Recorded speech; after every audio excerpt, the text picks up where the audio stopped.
لله رب العالمين والصلاة والسلام على سيدنا ومرشدنا وحبيبنا وشفيعنا ومعلمنا سيد الأنبياء والمرسلين وخاتم الأنبياء والمرسلين محمد درود پاک پڑھ لیا جائے صلی اللہ علیہ وآلہ وسلم وعلى أصحابه وأزواجه وأتباعه أجمعين أما بعد أعوذ بالله من الشيطان الرجيم بسم الله الرحمن الرحيم كنتم خير أمة أخرجت للناس تأمرون بالمعروف وتنهون عن المنكر.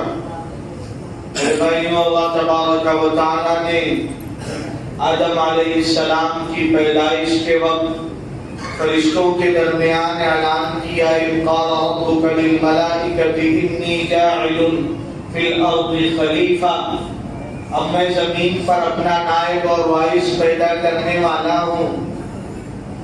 تو فرشتوں نے کہا اللہ کیا ہم آپ کی عبادت کے لیے کافی نہیں ہیں؟ فرشتوں کی طبیعت مزاج اور نیچر نے اللہ نے عبادت کے سوا، اطاعت کے سوا، فرما برداری کے سوا اور کوئی اور فطرت نہیں رکھا. وہ نافرمانی نہیں کرتے. اللہ نے کہا انی اعلم ما لا تعلمون، یہ کون سی خوبی ہے؟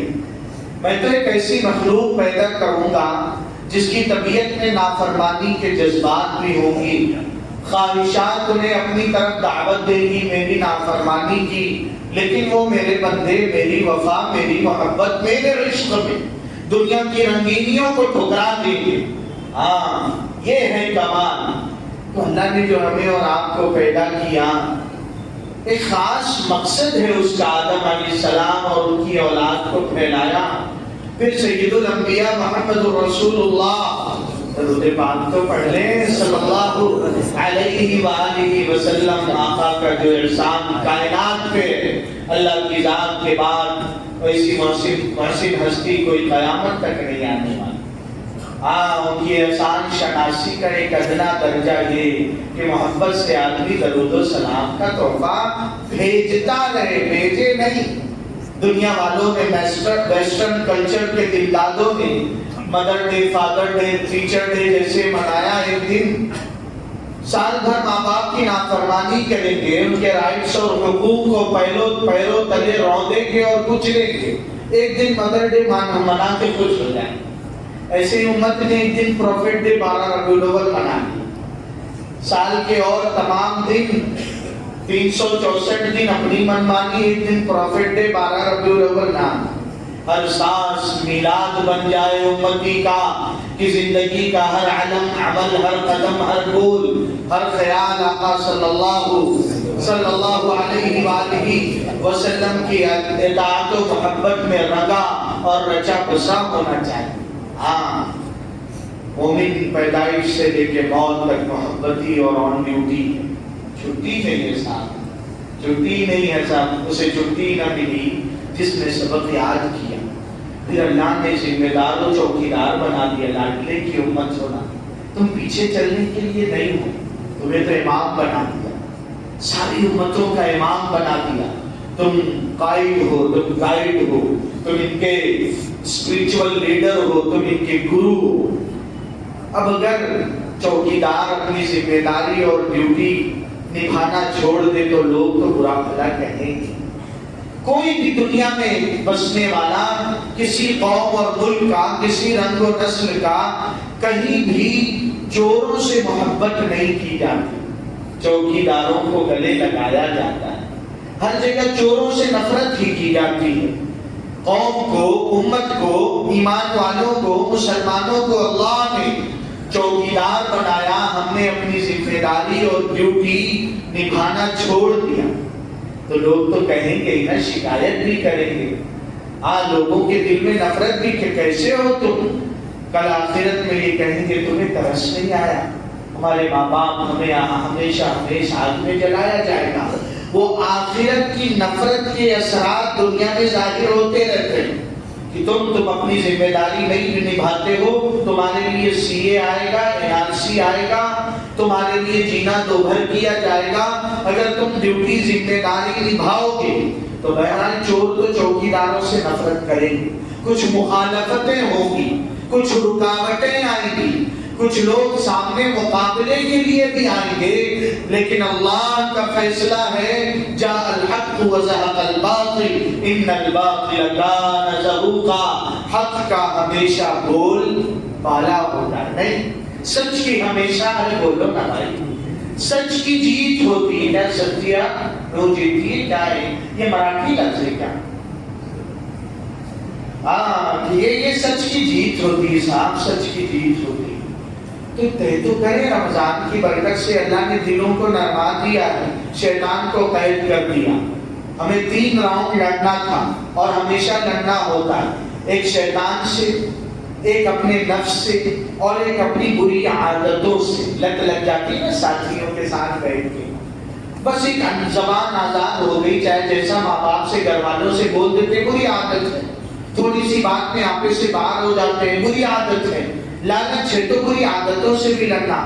اللہ نے بڑے جو ہے ہمارے مقابل کو قید کر دیا شیطان کو، اب خود اپنے آپ سے میرا آپ کا مقابلہ ہے، ایک اپنی نفس سے اور اپنی بری عادتیں کریں انشاءاللہ۔ مقصد ہے زندگی کا کہ ہم داعی ہیں، پیدائشی داعی ہیں، کوئی دعوت و تبلیغ کی مبارک محنت سے نہ بھی جڑے تو بھی ہر مومن داعی ہے۔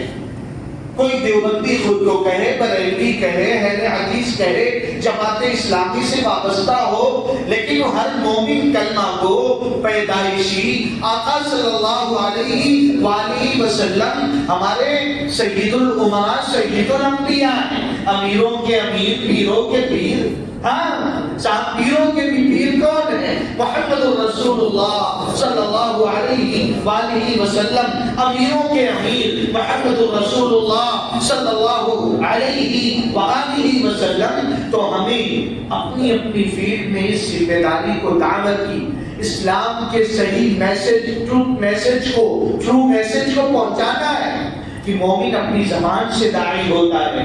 حضرت والد گرامی حضرت اقدس مولانا امیر احمد صاحب رحمۃ اللہ علیہ کہا کرتے تھے، اللہ والوں نے اپنے اخلاق سے، خواجہ معین الدین چشتی کے پاس کوئی میجک وین نہیں تھی، جادو کی چھڑی نہیں تھی، کوئی چمتکار نہیں تھا، یہ اسلام پریکٹیکل ان کی زندگیوں میں انہوں نے اپنا لیا تھا، ڈھال لیا تھا خود کو۔ پھر اللہ نے کمالات عطا کیے تھے، وہ تو ہے ہی ہے، کشف اور کرامات اور انبیاء کے واجہ سے اللہ مدد کر دیتے ہیں۔ لاکھوں لوگوں نے اسلام قبول کیا کہ ایک بھائی اسکول کالج میں ساتھ ہو جاتا ہے نا، ہندو عیسائی سکھ ساتھ پڑھتے ہیں، جنازہ لے جایا گیا، ہمارے ساتھ ہمارے کابینہ ممبئی کا عبدالعظیم، حافظ عبدالعظیم مرحوم ایکسیڈنٹ میں انتقال ہو گیا، کابینہ کے اور بھی بچے عیسائی بھی گئے قبرستان تک۔ ایسے ہی ایک مسلمان دوست کی بہن یا رشتے کی کسی خاتون کے جنازے میں غیر مسلم بھائی چلا گیا، اس نے دیکھا کہ قبر میں اتارنے سے پہلے چادر لگا دی گئی اور لوگ دور ہٹ گئے۔ اس نے پوچھا ایسا کیوں؟ کاٹھا دیتے ہوئے سب یہاں تک لائے، لیکن اب بولے ہاں وہ ڈولے کو ڈھکا گیا تھا نا، یہ غیر ان کی غیر محرم ہے۔ قبر میں اتارتے ہوئے بھی اس عورت کے صرف بھائی، اس کے خونی رشتہ دار، اس کے چچا ماموں، اس کے تایا، ہاں اس کے بچے، اس کا جو ہے وہی آ سکتے ہیں۔ اچھا اسلام میں یہ اتار دیا گیا، سب نے مٹی ڈالا، لوٹتے ہوئے رونے لگا، کہنے لگا میں بھی کلمہ پڑھنا چاہتا ہوں۔ آخر کیا بات، ایک جنازے کی شرکت، ایک جنازے کی شرکت سے یہ تعلیم۔ اس میں اصل میں ہوا یہ تھا کہ اس غیر مسلم بھائی کی جوان بہن کا بیماری میں انتقال ہو گیا تھا، کسی کی بھی موت آ سکتی۔ جب اسے اس کی چتا کو اگنی دی جانے لگی، آگ لگانے لگی تو آگ بھڑکی، بدن اکڑنے لگا، بدن اکڑا تو لکڑیاں اوپر کی ہٹ گئی، اس کی بہن سب کے سامنے ننگی۔ ایک گھاؤ تھا بھائی کے سینے پہ۔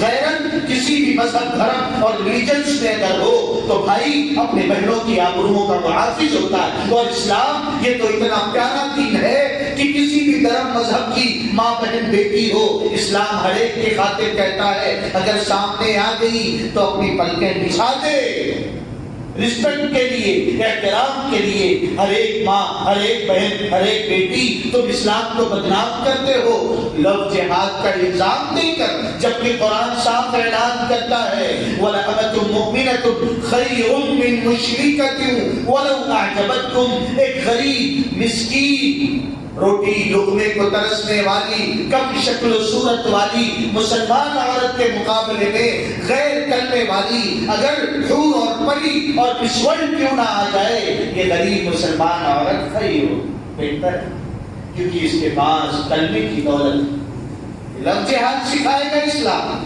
بدنام کرنے کی اسلامو فوبیا ہے کہ شور کچھ مچاؤ اور پیٹھ پیچھے تم سازشیں رچو۔ ہر دن لسٹ جاری ہو رہی، آج بھی آئی 13-14 پیج کی دیکھ لو، اپنے گھر محلے کی تو کوئی بہن بیٹی نہیں اس میں۔ سمجھاؤ اسے جا کر میرے بھائیوں، صرف کھانا پینا، چند ٹوپی لگا لینا، چند نماز پڑھ لینا، یہی پورا دین نہیں، کچھ دین ہے۔ اپنے عقیدے اور ایمان، اپنے اولاد کی ایمان کی سلامتی کی خاطر ہمیں فکر مند ہونا ہے۔ میں نے ایک جگہ بڑے بڑے تعلیم یافتہ اڑیسہ کے پروگرام میں ایجوکیٹڈ لوگ بیٹھے تھے، میں نے کہا بھائیوں بتاؤ نا، آپ نے ڈاکٹریٹ کی ڈگری کیا، آپ نے یونیورسٹی تک پڑھائی کیا، اس پورے 10-20 سال میں ایک دن بھی کلاس میں آپ کو پہلا کلمہ سننے کا موقع ملا نہیں؟ تو ہم مطمئن ہیں اسکول اور ٹیوشن بھیج کر اپنی بہن بیٹیوں کو دن میں 5 منٹ بھی، اور جو موقع ملا تو فل اللہ نے تھوڑا سا پیسہ دیا، ڈیجیٹل سائز اسکرین ٹی وی آ جاتی ہے۔ اب اس میں سین کیا چل رہا تھا ماشاءاللہ، ایک باپ ہاتھ جوڑتا ہے، بیوی کے قدموں میں گر جاتا ہے، بیٹا اس کے ساتھ نہ جا، اور وہ بیٹی جو ہے وہ اپنے ہی لے میں محبت کے نشے میں چور کسی اجنبی کسی جو ہے نکمے کا ہاتھ تھام کے جا رہی ہوتی۔ ڈرامہ اور فلمیں سین کیا دکھاتی کہ باپ ویلن ہے اور دل ہیرو۔ اس باپ نے گود میں جب پھول کی طرح کھیلی تھی، دانے دانے لقمے کو محتاج تھی، خبر گیری نہ کرتا، چونٹیاں کھا جاتی، مکھیاں شکار کر لیتی، کوے نوچ کھاتے۔ اس باپ نے خود کو کھپایا، جوان ہو گئی تو باپ ویلن ہو گیا، اور ایک اجنبی لاخیرہ نکما وہ ہیرو بن گیا۔ سبحان اللہ، سبحان اللہ۔ یہ ہے تو میرے بھائیوں، یہ دعوت، یہ تبلیغ کی محنت، اللہ والوں کی قربانیاں یہی سکھاتی ہیں کہ خود ہم اوروں کے ذمہ دار اور اوروں کی سارے کائنات کی آبروؤں کے پہرے دار اور چوکیدار تھے، اپنی ڈیوٹی پہ لوٹ جائیں گے انشاءاللہ۔ ارے بولو نا بھائی، فکر کر کے ذمہ داری سمجھ کے دعوت کا کام کریں گے انشاءاللہ۔ انہی فکروں کے لیے تو روزانہ اپنی مسجد میں مشورہ کا حلقہ لگتا ہے۔ ہم میں سے ہر ایک کی ذمہ داری ہے مشورے کے حلقوں میں فکروں کے ساتھ بیٹھے، روزانہ اپنے گلی محلے میں پھرے، اور پھر تعلیم ہو مسجد کی، اور گھر میں بھی روزانہ تھوڑی دیر تعلیم۔ اللہ کے راستے میں مہینے میں 3 دن لے کے 10 دن لے کے اپنی حیثیت، اپنی فکروں کے اعتبار سے نکلیں، کیونکہ ذمہ دار ہیں عالم کے کونے تک آخری سانس تک کی نیت ہو انشاءاللہ کریں گے انہیں فکروں کے ساتھ۔ ماشاءاللہ ہماری آپ کی مسجد میں جماعت آئی ہے بیلگام کی، بڑے پیارے دیش کو قطب الدین ملا صاحب رحمۃ اللہ علیہ، ایک نام تھا، ایک شخصیت تھی، کہا کرتے تھے کہ کرناٹک کے گلی گلی کو اللہ کے نام سے آشنا کرنے والی پہلی شخصیت حضرت مولانا منیر احمد صاحب نور اللہ مرقدہ کا لینا ممبئی کی تھی، حضرت قطب الدین ملا صاحب کہا کرتے۔ تو میرے بھائیوں، طے کریں انشاءاللہ، ان ساتھیوں کا بھی ساتھ دیں گے انشاءاللہ، اور خود اپنا بھی وقت لگائیں گے انشاءاللہ۔ اللہ پاک عمل کی توفیق عطا فرمائے۔ سبحان اللہ و بحمدہ، سبحانک اللہم و بحمدک، نشہد ان لا الہ الا انت